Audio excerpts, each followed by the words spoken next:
زي ممدوح عيد بعد ماتش النهارده قال لك احنا ما عندناش مشكله مع الاهلي ولا هنصعد الموضوع بتاع الفيفا ولا الشكوى، ولو الاهلي خد الدوري يوم الاربعاء هنبارك له، وجمهور الاهلي جمهور كبير ومحتاجين مساندتهم ودعمهم. كل ده عشان هو عارف ان كبيرها هو جمهور الاهلي والنادي الاهلي.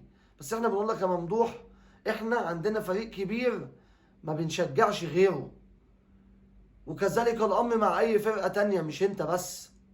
احنا عندنا النادي الاهلي هو كبير القاره، ومش عشان احنا ريحنا في بطوله معنى كده اللي احنا فقدنا الامل، لا.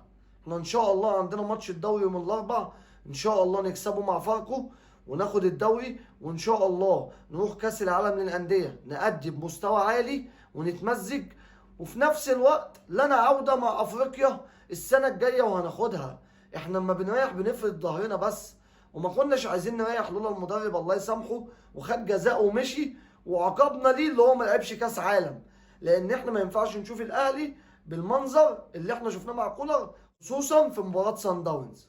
احنا النادي الاهلي كبير افريقيا، 12 بطوله، محدش وصل لنص اللي احنا خدناه. يا عم خلي بيراميدز ياخدها، حتى لو كسب في العوده مش هزعل. ليه؟ احسن ما فريق افريقيا ياخدها، بس مش هشجعه.